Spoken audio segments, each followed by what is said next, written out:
conversei com o diretor da Faculdade de Medicina. A Faculdade de Medicina se sente também honrada de poder subsidiar um encontro que envolve um dos domínios nossos, é saúde. É isso que a gente está discutindo aqui. Então, eu preparei uma fala, mas eu assenti as falas anteriores, as comunicações, eu já senti que eu tenho que mudar.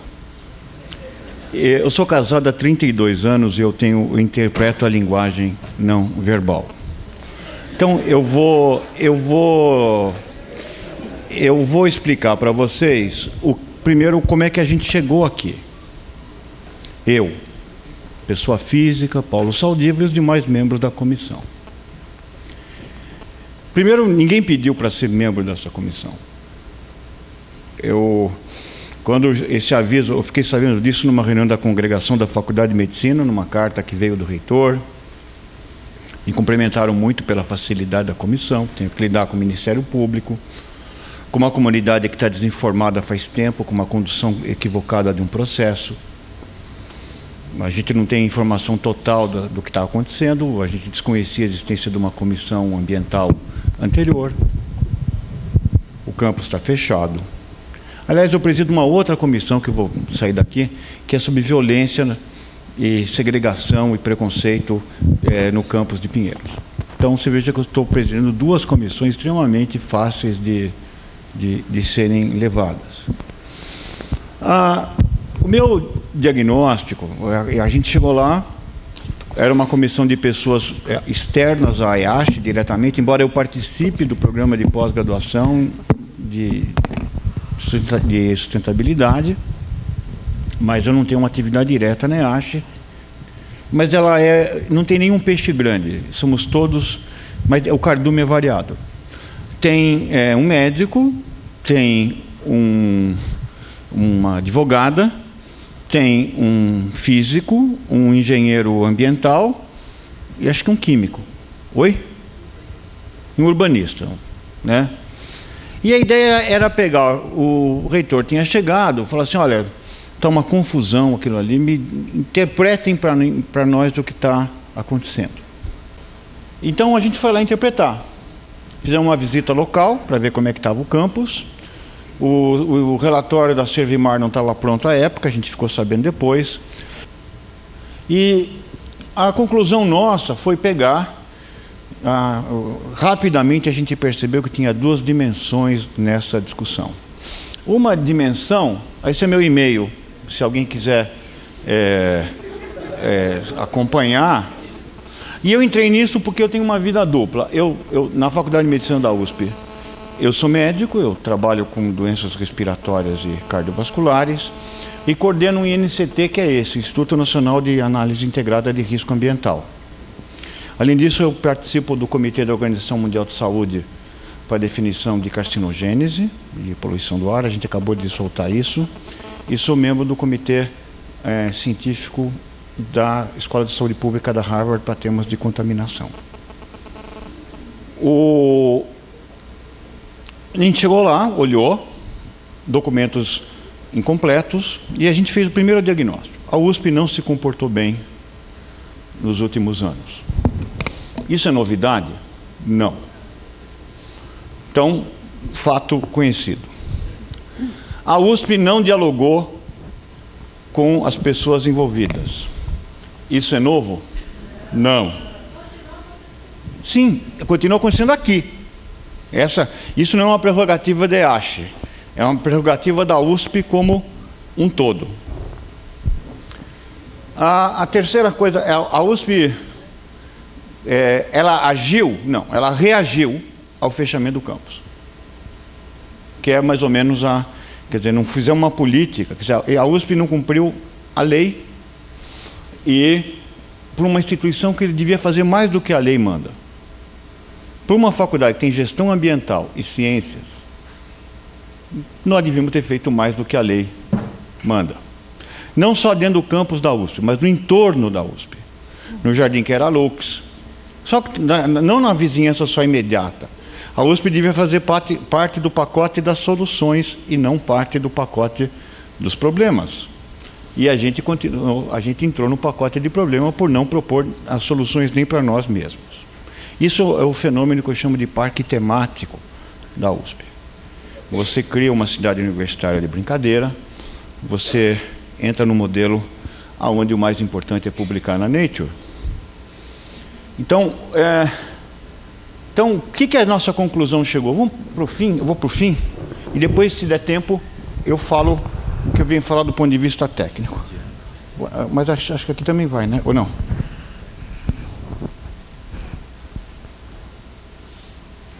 Primeiro, essa comissão ela não tem função deliberativa nenhuma. É uma comissão para dizer para o reitor, falar, como é que está o negócio lá? Estou chegando agora, quero saber como acontece. Ela é multidisciplinar. Foi escolhida, a meu entender, um dos critérios foi que ela fosse externa e EASH, para não ter estática. E a gente fez uma visita em loco e as soluções eram, digamos, era mais para dizer o que acontecia. A gente identificou claramente que tem dois cenários. Um que é jurídico, envolve o Ministério Público, a CETESB, a enquadrar a USP, e isso a gente não tem controle nenhum. Então a gente esqueceu esse processo. Deixa seguir o seu curso. Deixa seguir a lei, porque isso a gente não tem como interferir. Embora eu pessoalmente seja envolvido, eu dou aula na Escola Superior do Ministério Público, conheço o promotor Luther, briguei junto com ele pela história do diesel e pela mudança mais limpa e pela mudança dos padrões de qualidade do ar do Brasil, mas pelo que eu conheço dele, você pode falar o que quiser, ele não vai alterar nada. Então sobrou um aspecto acadêmico. O aspecto acadêmico, a gente queria propor isso para a EASH. Não adianta vir uma comissão de colonizadores, né, ou de notáveis, como eu acabei de ser chamado, já ganhei um carimbo, e eu percebo quer dizer, nós chegamos de paraquedas lá, um grupo que vai lá e se arvora no direito de vomitar ciência, mas eu posso garantir que nenhum de nós nem se sente notável, nem se propôs a fazer isso. Nós estávamos esperando abrir o campus da EASH, que a gente imaginava que isso ia acontecer em maio, para combinar com os russos. A EASH está disposta a fazer isso? Os docentes de EASH, os alunos de EASH estão dispostos a fazer isso? Então, aqui a gente chegou. O diagnóstico da qualidade do solo em seu entorno, essa era uma proposta para fazer. A situação, o conselho que essa comissão deu para a reitoria foi: tem que abrir tudo. Existe a não comunicação leva a uma situação onde você não sabe o tamanho do risco. E a gente sempre teme aquilo que a gente não conhece, porque se você está escondendo alguma coisa, você pode imaginar que o que está acontecendo é muito maior, pode ser muito menor. Então, a comunicação do risco, nesse caso, que foi conduzida de forma totalmente equivocada ao longo desse processo inteiro, não foi feito de forma absolutamente transparente. Então, a solução é: abre para a comunidade inteira e vamos nós mesmos fazer uma auditoria do que foi, supondo que saia um resultado da CETESB hoje, dizendo pode usar o campus. Eu duvido que, pelo histórico que aconteceu, todos vão se sentir seguros que aquilo é absolutamente real. Pois é, mas então você está só comprovando o que eu estou dizendo. A situação se deteriorou até um ponto, que não adianta vir um laudo dizendo pode usar, pode beber aquela água, que não vai resolver o problema. Nós vamos estar sempre plantando a insegurança, a desconfiança e a falta de informação. Então, a proposta que existisse um projeto, e no início a gente começou 1 quilômetro extramuros, da EASH para saber, com especiação química, e ver onde acontece, com a finalidade, com a densidade, com o número de pontos necessários que fosse estabelecido pelo grupo que se envolvesse com isso. Que, como existe um curso de gestão ambiental, que a gente montasse uma estrutura de toxicologia ambiental, justamente para avaliar não só análise de risco, mas análise de risco convencional. Eu, como médico, eu posso garantir que não funciona em base individual. Pega um exemplo típico. O Niemeyer fumou charuto até os 103 anos. Ele podia. Tem gente que, por conviver com fumante, faz câncer. Então, o modelo hoje que o Brasil coloca de análise, ele é um modelo que serve para analisar, mas ele não viabiliza o estudo de vulnerabilidade, janelas críticas, gravidez, criança, pessoas com cardiopatia, asmáticos e uma série de outras coisas. Então, vamos montar um grupo de toxicologia que pode fazer ensaios e medir de formas alternativas que não são previstas na lei nem na norma. A USP não pode fazer o que a lei manda, ela tem que fazer além do que a lei manda. E tem que fazer um núcleo de pesquisa e remediação do solo. Se vai ser com o solo, se a CETESB mandou tirar o solo inteiro, ou não deixar, não importa, a pesquisa não tem que usar o campus necessariamente como... Você pode criar solos contaminados e começar... Eu acho que o problema de contaminação do solo, em reservatórios mesmo que tire tudo, a gente tem que... Como a gente viveu na carne um problema de contaminação do solo, a USP tem que fazer uma pesquisa nisso, que não tem um grupo forte de remediação de solo que envolva todas as dimensões do problema. E aí, para que isso evite o problema de fazer uma pesquisa de cunho acadêmico sem aplicação, a ideia é que a gente gerasse documentos técnicos, como manuais, visando embasar a solução de problemas similares do que a gente sofreu. Essa é a síntese dos conselhos que a gente deu para a reitoria. Bom, entregamos isso na mão do reitor, mais ou menos final de metade de maio, e só que a USP não abriu.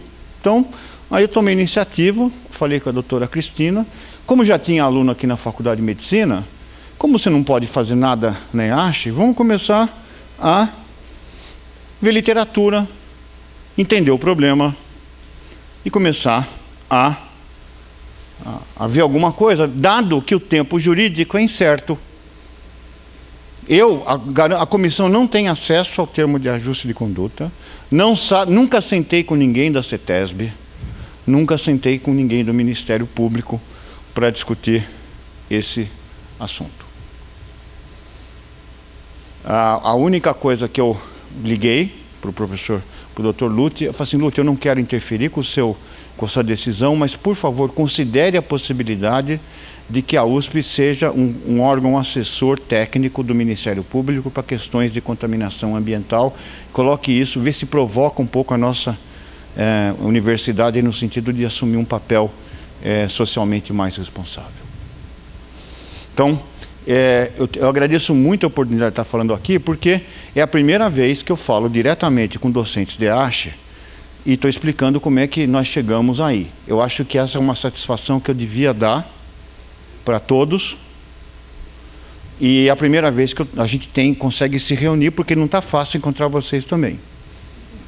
Acho que vocês mesmos têm dificuldade. Pois é. É o princípio daquela moça que trabalhou com o Sérgio Ioc, né, aquela que casou, separou em pedaços, e houve um crime passional, e parece que o crime da mala se repete. Aconteceu com pessoas, aconteceu com a EASH também. Certo? Muito bem, esse é o humor de patologista, eu sou patologista, vocês me perdoem pela morbidez. Bom, se eu puder agora rapidamente dizer o que a gente acha, E eu acho que não vai, esse não é o fórum nem para discutir técnica. Juro por Deus, eu acho que, do que eu entendi aqui, eu não acho que o momento nem é para você tomar nenhuma decisão acadêmica ou não. Agora eu vou falar como é que nós, médicos, vemos o problema da EASH. Como falei com o diretor da faculdade,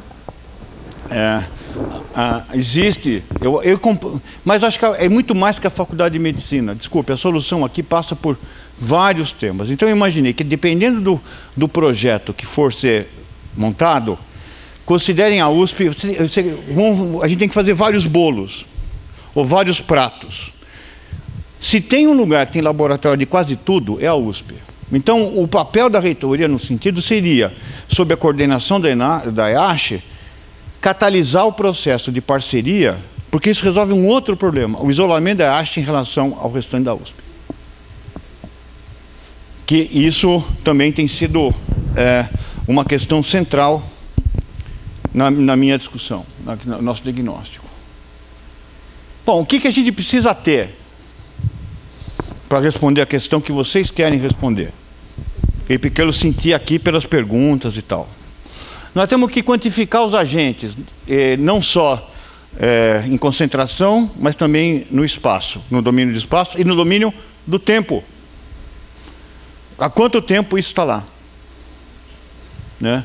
Tem como saber, dendrocronologia permite isso. As árvores puxam, você tem anel anual, você sabe quando que começou tais coisas e você tenta retroceder no tempo coisas que você não sabe quando começaram.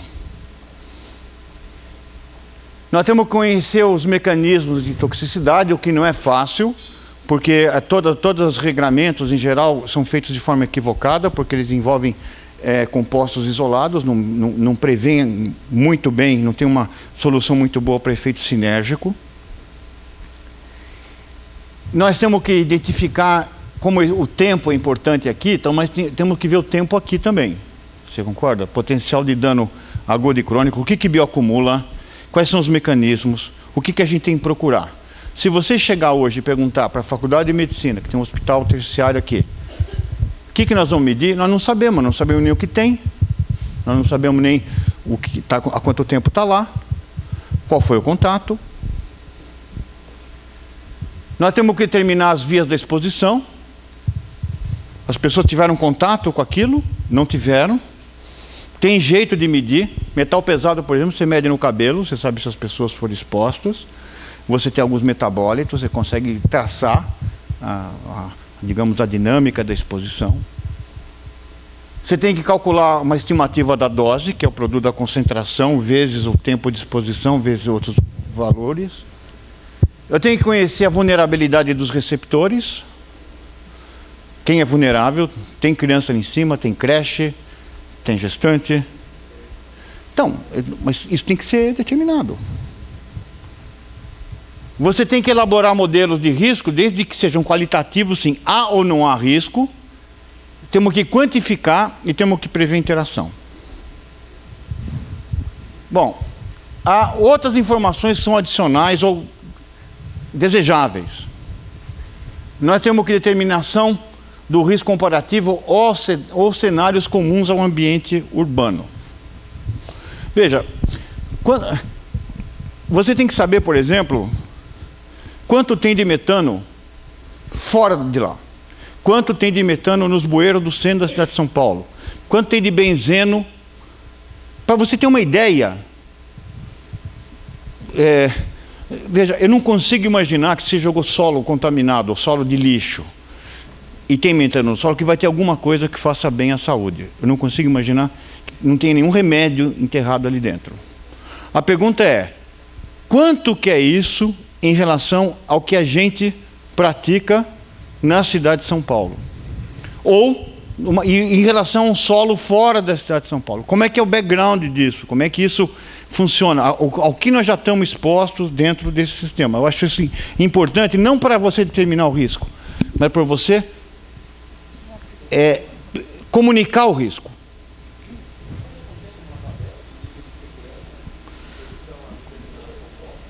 Mas eu estou propondo para dizer que eles são insuficientes. Eu estou dizendo para você que o nível de segurança, ele é uma forma simplificada de pegar a média. A maior parte desses níveis de segurança foi estabelecido em trabalhador, que é um tipo especial de pessoas que têm uma determinada idade, uma determinada complexão física. Eu sei exatamente isso porque eu acabei de saber, de participar de um grupo que definiu se poluição do ar dá câncer ou não. Não é fácil, mas é um exercício importante para você entender as coisas. Tem que saber se tem estudo em animal. Você pode fazer modelos em sílico, de toxicologia em sílico. Você pode prever a atividade daquela molécula a partir de determinados receptores. Você tem que determinar a dose. Você tem que saber se alguém... Por exemplo, um indivíduo asmático absorve muito mais aerossol do que um indivíduo com pulmão normal. Por isso que eu estou dizendo, se você for seguir a lei, não precisa da USP. Mas esse não é o papel da USP. Veja, eu já vi como médico muito mais gente mudar para melhor em UTI do que igreja. Quer dizer, você ficou doente, o campus está doente. Pode ser, mas se for, nós vamos descobrir. E não vai ter nenhuma barreira para isso. E o único jeito é se envolver todos os atores no processo de identificação. Então, a pergunta é, você vai receber Nós temos duas alternativas aqui, como eu imaginava. Se você deixar só o tempo jurídico acontecer, vai sair um documento de uma agência ambiental e vai ser um termo de ajustamento de conduta com a promotoria pública. Pronto. Será que é isso que nós temos que aceitar? Ou nós podemos fazer mais que isso? É isso que eu estou exatamente dizendo. E é bom que isso esteja sendo gravado e seja transmitido para outras unidades, porque talvez eu tenha sido o responsável, como eu fui designado o presidente dessa comissão até a minha revelia. Revelia não, eu não briguei para não ser, mas também nunca pedi para ser. Eu só descobri que eu era no dia que saiu, que eu vi esse edital no Diário Oficial. Talvez eu devesse ter sido mais proativo, mas eu só peço para vocês o entendimento de que não é fácil você hoje ter uma reunião como essa e encontrar todo o corpo docente e o corpo discente da USP Leste para isso. Então eu acredito que, por isso que pode falar que a gente foi chapa branca, notável, metido a besta, só que a gente não fez nada que interferisse com a autonomia da IASH. Nada saiu dessa comissão que dissesse a IASH tem que fazer tal coisa ou não. Nós tínhamos tanto que eu fui falar com a diretora, para dizer, essa foi a nossa sugestão. Ela nem sabia do documento que a gente tinha colocado e levou na congregação de vocês os conselhos que a gente deu.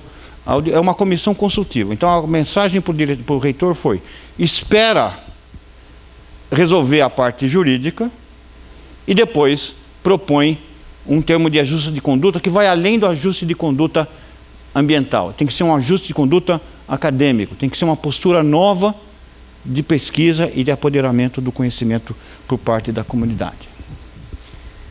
E eu acho que seria importante conhecer, supondo que você determine risco, o que você pode fazer? O que foi feito de remediado ao controle é adequado ou não?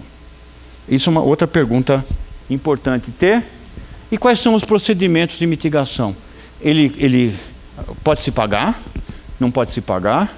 Se valora? Dá para esperar? Não dá? O que faz? Bom, eu já percebi que alguns dos senhores já não estão mais aqui. O corpo, sim. O espírito já foi para um lugar muito mais feliz. Isso acontece, estamos ouvindo um monte de aula, um monte de coisa. Mas eu posso dizer que eu acredito, agora eu vou falar não como professor, e vocês vão ouvir como talvez a pessoa mais velha da sala. Eu já participei de várias situações problemáticas em questão ambiental e eu noto que a maior parte das vezes... Vamos sair da questão ambiental. Falecimento de pacientes. Tem uma coisa que eu vejo, que eu dou notícia ruim para a família, uma das minhas atividades é fazer autópsia, e eu percebo que existem duas coisas quando você vai conversar com o paciente. A primeira, com a família do paciente, eu não consigo conversar com ele mais, é a culpa. O que eu teria feito se tivesse levado antes? E revolta. Como médico, eu acho que a culpa tem seu tempo, tem um inquérito administrativo, quem pôs terra, quem não pôs, mas a gente não vai pegar um alcoólatra e dizer, não vou te tratar porque você bebeu, ou gordo porque você come demais. Não me compete fazer julgamento de conduta de ninguém. Tem os mecanismos para isso. Eu acho que não existe na universidade accountability. Você tem que ser responsável por aquilo que fez. Mas isso não é o que a comissão se ocupou de fazer. E a outra coisa é revolta, que é mais ou menos o que eu senti aqui. Revolta de vocês não terem sido informados, revolta pelo processo ter acontecido da forma como aconteceu, revolta, eu entendo a revolta da comissão que trabalha lá, que estava trabalhando, de repente vem um outro grupo lá de notáveis e vai ignorar o trabalho de vocês. Eu apareci na Globo dizendo que estava tudo bem sim, porque eu li os documentos. O documento da Globo é o seguinte, a USP, não existe o risco de ninguém morrer lá agudamente. Pelo nível de metano que tem no solo, e pelo fato do solo contaminado estar preso com uma grade e com grama, o risco, não, o aerossol de suspensão do solo, infelizmente ou felizmente para nós. Oi? O quê?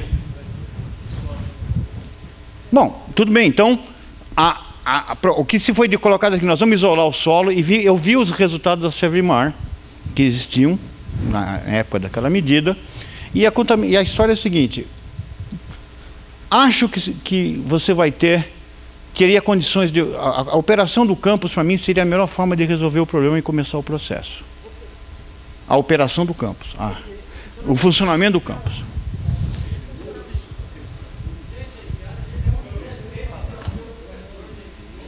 Gente, tudo bem, nós vamos fazer pergunta e está tudo certo. Bom,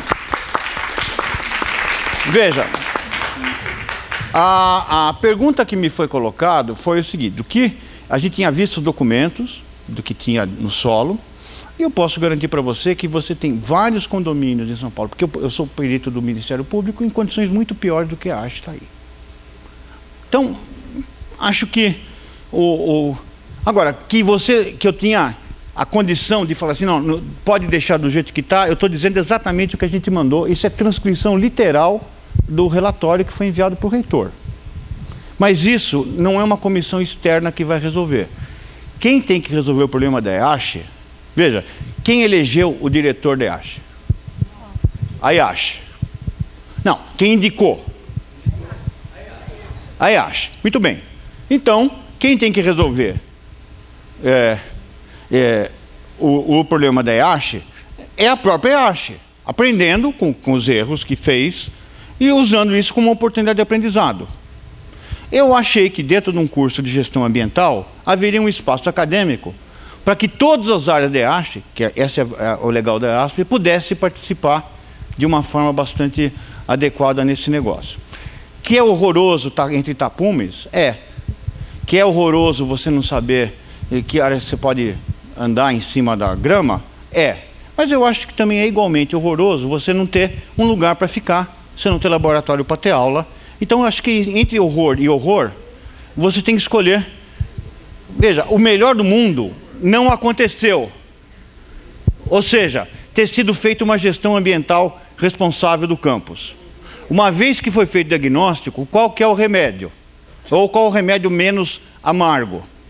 É isso que a gente propôs para o reitor. Espera resolver o problema e vamos ver se de fato o problema está resolvido, mas quem vai ter que fazer isso é a própria EASH. Não é, essa comissão não tem poder deliberativo nenhum. Bom, eu acho que agora eu falei demais até, mas é raro que alguém da idade de vocês queira me ouvir. Eu tenho filho na idade de vocês e eu estou na fase Ghost. Eu chego, sabe o filme Ghost, que chega em casa, fala, e eu não consigo ser ouvido. Mas então, já que vocês me ouviram, eu agradeço muito a atenção e estou à disposição de vocês.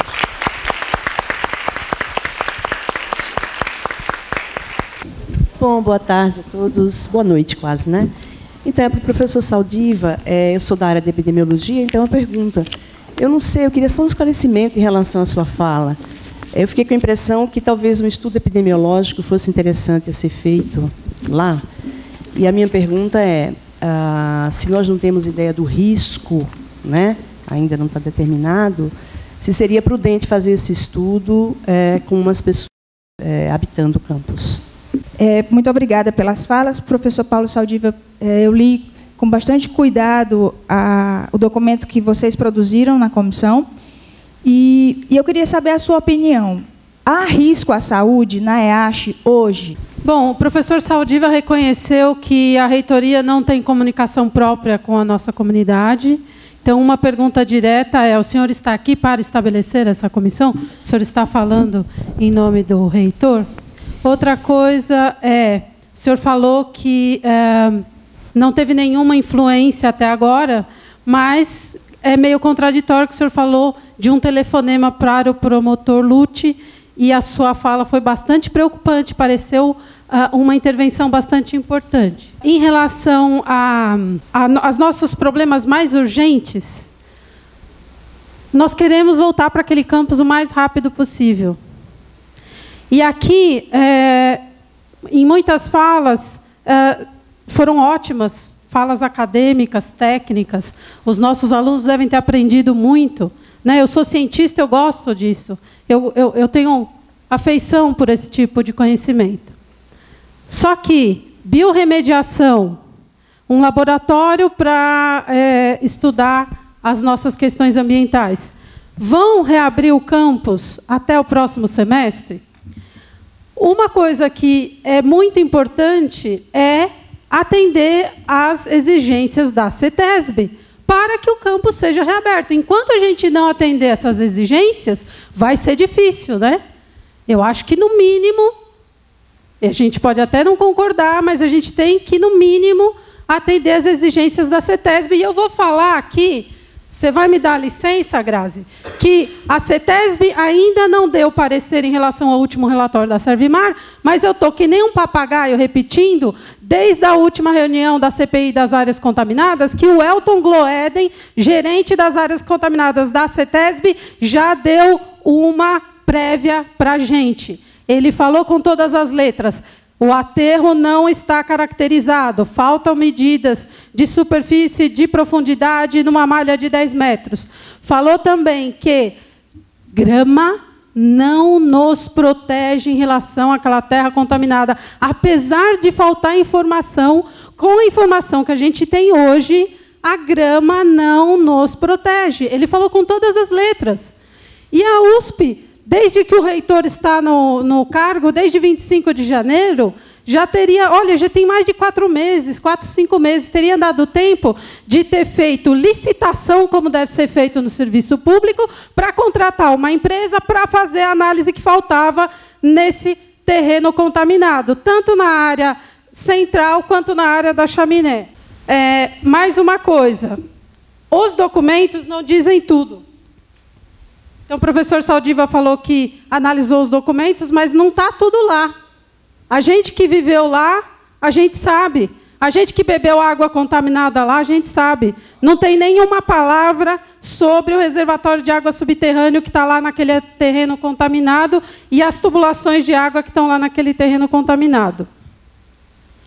Mais uma coisa, gente, se a rua é suja, se o ar de São Paulo é poluído, você vai deixar de limpar a sua casa?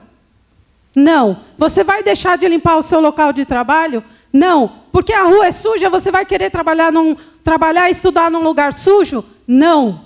A gente não quer. A minha pergunta ao professor Paulo Saldiva, sou o professor Alberto Tufail, espero que esteja sendo registrado e seja transmitido isso. Sou professor da Universidade de São Paulo, assim como o senhor, e a minha unidade foi transformada numa lixeira, a maior lixeira da cidade de São Paulo a céu aberto. O senhor veio a público e afirmou que não havia risco.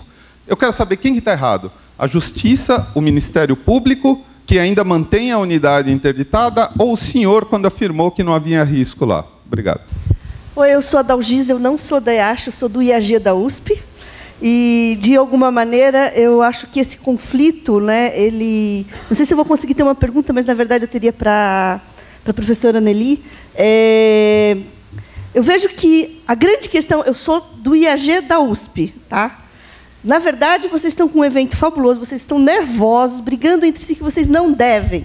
O que mais me assusta, vocês estão aqui criticando o professor Saldiva, de alguma maneira eu também fiquei muito bravo o dia que eu assisti a reportagem dele, quando ele falou aquilo, mas eu acredito que, se tem uma pessoa hoje que pode ajudar e contribuir para alguma coisa, é o professor Saldiva, porque o resto da USP está se lixando. Nós estamos com um problema gravíssimo de representatividade na Universidade de São Paulo. Eu achei excelente a proposta. A gente não tem um plano diretor. Nem lá embaixo, nem vocês aqui, lá na Zona Leste, nem em lugar nenhum. A gente tem problema de segurança, tem uma série de questões a serem discutidas na USP. A gente está num momento que tem essas discussões todas sobre verba. Eu, sinceramente, não acredito em nada desse monte de números que está por aí. Então, por esse motivo, vocês não devem brigar internamente. Por esse motivo, de alguma maneira, eu vou defender o professor Saldiva. Porque, de alguma maneira, ele teve coragem, de alguma maneira, de ir lá, ele foi convidado, ele falou uma bobagem naquele dia, que eu acredito que era o que ele tinha em mãos.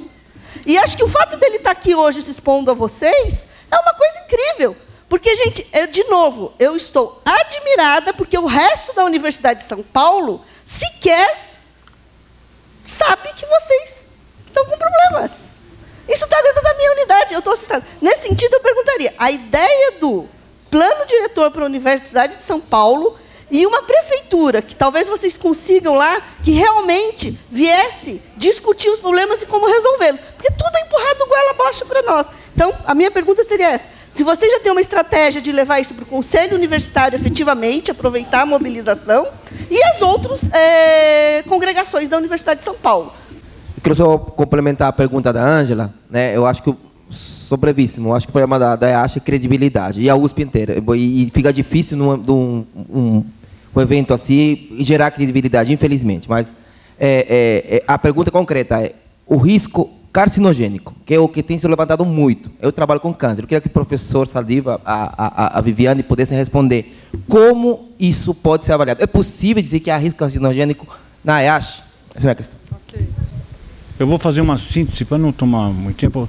Mas acho que todas as perguntas retornam a dois temas.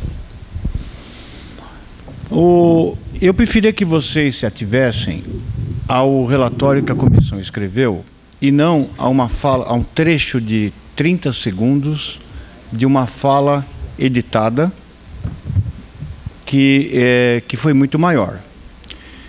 Veja, a gente tinha, naquela época, um relatório de uma empresa séria chamada Servimar, que dizia não há risco à saúde nas áreas ocupadas pelos alunos e há contaminação de solo.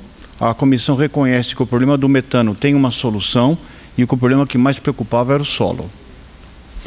E que esse solo, havia um projeto de contenção desse solo. Se eficiente ou não, a comissão não tinha como fazer. A pergunta é, uma vez o solo contido, uma vez tomadas medidas de impedir contato das pessoas com aquele solo, considerando que a água é servida pela Sabesp e que você não come nenhum alimento produzido naquele solo contaminado, a pergunta é, há risco imediato à saúde? Tem como resolver isso? A resposta é não, baseada nas informações que a comissão tinha à época. Falar besteira eu falo toda hora, várias vezes por dia, e me surpreenderia se um dia eu chegasse em casa e não tivesse falado alguma coisa errada. Há um engano por parte de vocês no sentido de dizer que a gente está querendo primeiro transformar ninguém em hamster ou coisa. Não é, se você entender bem, ninguém gostaria de ser transformado em hamster, nem fazer um experimento em vivo. Para eu fazer um experimento em vivo aqui, eu tenho que passar por uma série de conselhos de ética e perguntar se eu posso fazer isso. Então, sinceramente, eu não preciso ser instruído sobre o que é fazer experimento em gente. Não falo aqui também como representante da comissão. Acho que a nossa comissão se extinguiu naquele relatório. No momento, a pergunta que foi, se fizer um laboratório, vai abrir? Não, não vai abrir. A quem vai determinar se abrir ou não é a justiça e o órgão ambiental. E sabe qual é a minha leitura? que vai acontecer do que... Eu conheço bastante relatórios de risco e já elaborei vários relatórios de risco em esferas internacionais. Vai se dizer que o problema é localizado, minha impressão, que o risco vai ser avaliado de acordo com a metodologia vigente, que eu acho que é insuficiente, num ponto de vista...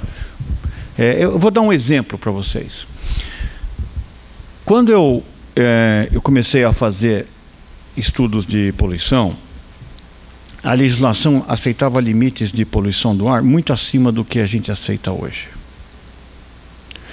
Saiu um artigo no New England Journal of Medicine, que o prêmio de autor é Douglas Dockery, que mostrou que poluição em níveis tidos como aceitáveis estavam associados com um aumento de mortalidade significante. Esse artigo mudou toda a concepção da compreensão, e assim acontece. A determinação de um padrão de intervenção não é científica, ela é o conjunto de uma intervenção, de um conjunto de ciência, interesses econômicos e plausibilidade. É assim que se faz política, não é? A ideia de que a universidade e a ciência vai determinar o que a sociedade aceita, o que está escrito na legislação da CETESB, esqueçam. Mas a USP tem o poder de fazer as suas próprias regras, e é isso que está se propondo. Minha impressão é a seguinte, minha previsão: o campus vai atender as normas, porque os níveis são relativamente baixos, e ninguém está dizendo que o ar que a gente está dizendo do piquenique, não vamos ridicularizar nem coisificar exemplos. Senão o debate fica absolutamente um fla-flu que não acaba. Eu só quero mostrar para vocês que áreas de convívio cotidiano têm níveis de contaminação de solo parecidos com o que são praticados na USP Leste. A função disso é a universidade dizer isso não pode. Desse seminário é o seguinte... Não, espera um pouquinho, meu amigo, eu vou explicar como é que você chama.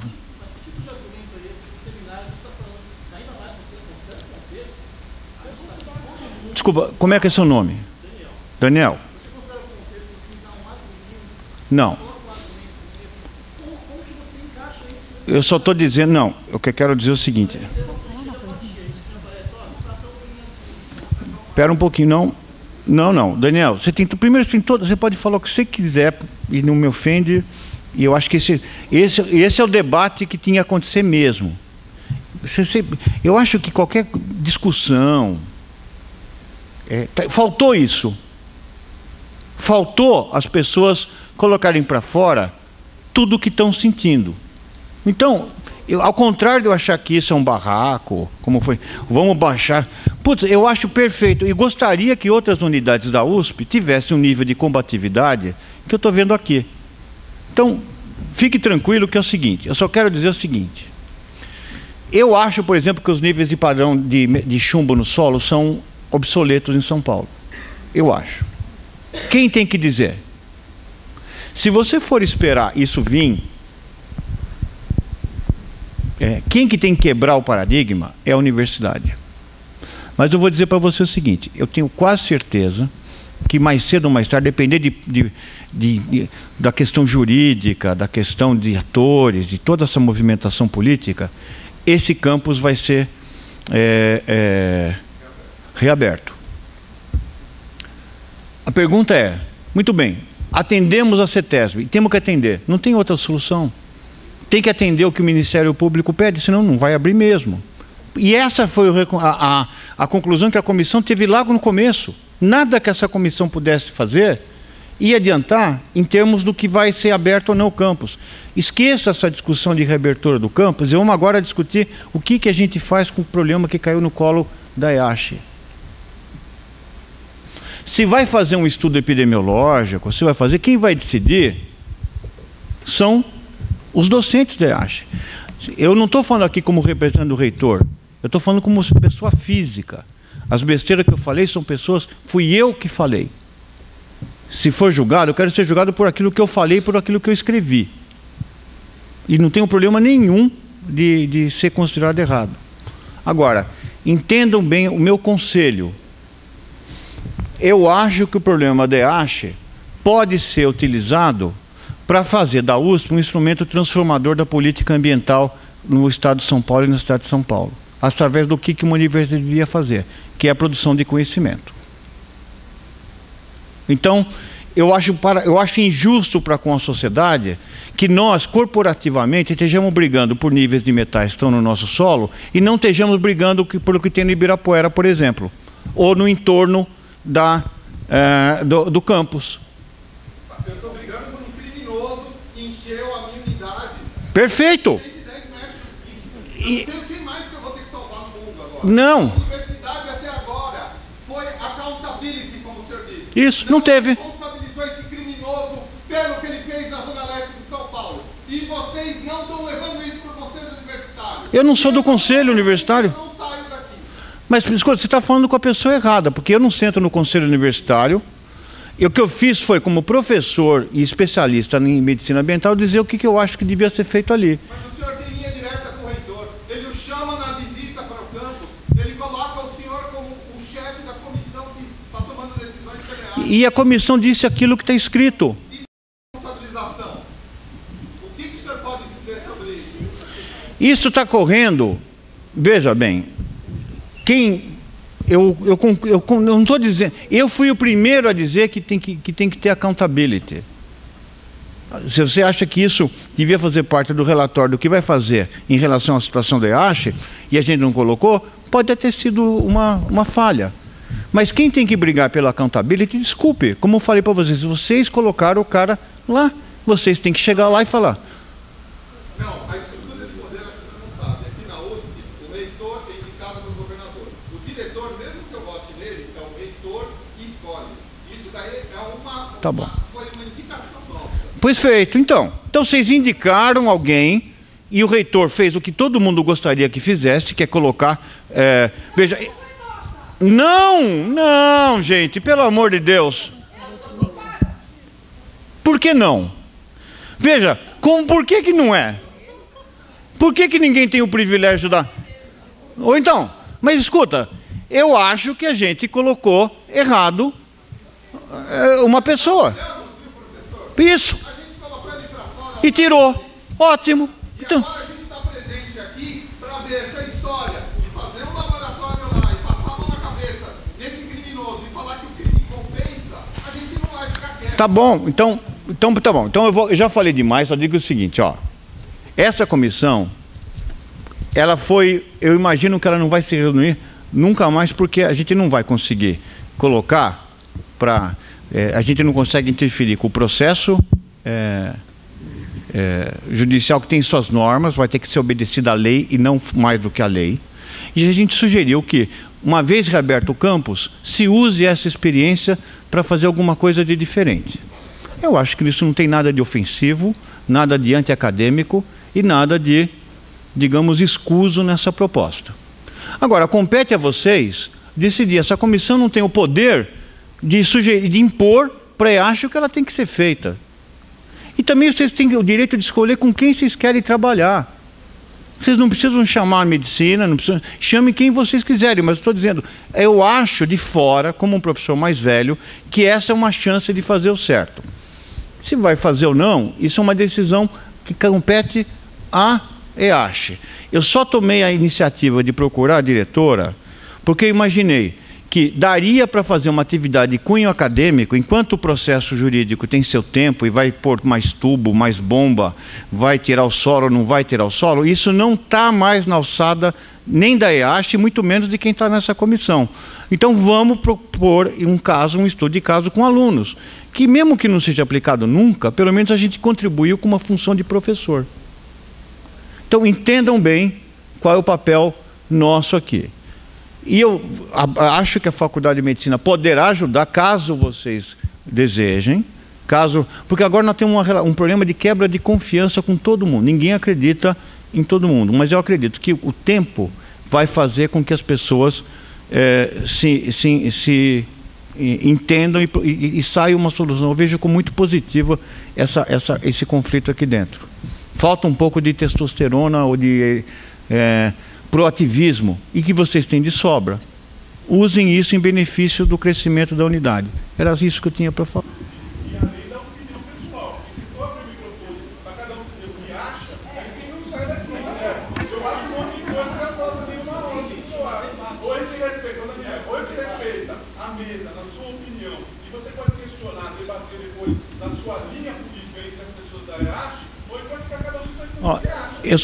Eu só posso... Eu tenho uma coisa importante. Qual? Desculpa, Miguel. Risco de carcinogênese, de acordo com a norma vigente, não. Do ponto de vista, se você vai descobrir isso, por exemplo, PCBs são estrogênicos. Então, ele pode não ser carcinogênico em si, mas ele pode pegar uma célula transformada e em tumores hormônio, assim como o pílula anticoncepcional não dá câncer de endométrio nem de mama, em algumas mulheres que já têm a transformação pode ser. Então, existe uma zona de incerteza que ainda não existe uma quantidade substancial de informação que ainda não foi incorporada na legislação. Geralmente demora 20 anos. Você entendeu? Então, só Por outro lado, Miguel, conhecendo a via de exposição, é possível dizer que você deverá comer a terra para entrar em contato com o PCB. Então, eu só estou dizendo o seguinte, olha, eu, por motivos de eu estar numa outra comissão, eu vou ter que estar presente. Eu já pedi para atrasar meia hora, mas eu sei que vai ter dúvida. Se vocês acharem conveniente eu participar do debate como pessoa física, eu irei. Se quiser vir na medicina, se quiser que eu vá a EASH ou na Unicid, onde vocês estiverem, dependendo do pedaço da onde vocês estiverem, como alguns de vocês estão à noite, a gente vem. E eu acho que deviam chamar mais gente mesmo. Pegar gente de fora dessa comissão, procurar outros professores, gente da área de saúde, gente que trabalha com lixo, gente que trabalha com solo, para você se informar disso. Se precisar, eu irei. Eu acho que a gente hoje, como primeira colocação, o debate que será necessário, a partir das informações colocadas aqui, não vai ter tempo de ocorrer com a profundidade necessária. Eu acho que as pessoas têm direito de expor as suas opiniões individuais e suas diferentes formas. É porque a única forma disso aqui, se for possível, é sair um consenso. O que a Dalgisa falou é absolutamente certo. Ou a EASH converge para uma conjunto de soluções de futuro, ou, se vocês forem esperar que apareça alguém, isso que me surpreende, o que impede vocês de pedirem, ir na Procuradoria Jurídica da USP e pedir para que o antigo diretor seja punido. Por que um docente da medicina, que não senta no conselho universitário, tem que pedir isso? Se eu nem votei no cara. Então, eu acho que essa é uma pergunta interessante. Vocês, aparentemente, alguém tem que ter um protagonismo. Eu acho que na época da EASH virar e ser condutora da sua posição. Professor, já foi pedido. Então, pronto. Quando nós entramos, o primeiro ato da professora Cristina foi pedir todos os procedimentos necessários. Agora, falamos agora mesmo que o tempo da justiça é um tempo mais lento, está indo. E tem que ter uma comissão sindicante, para depois dessa comissão sindicante colocar alguém para ter uma comissão, tem um rito. Então, veja, essa forma de informação, conversando e sabendo o que está rolando, é que vai chegar num consenso.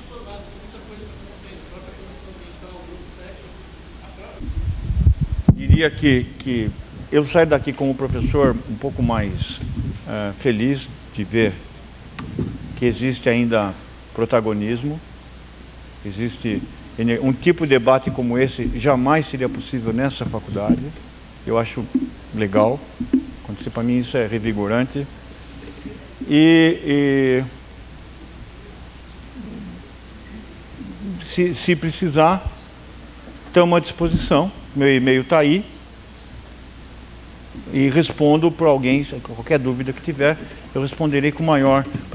É uma pena que certas perguntas centrais a gente não possa responder. Pela lei, ali não tem risco nenhum. E eu desconfio que a lei não é suficiente, porque se tem uma coisa que a universidade tem que fazer, é trazer as coisas para dentro de uma percepção mais real. É isso.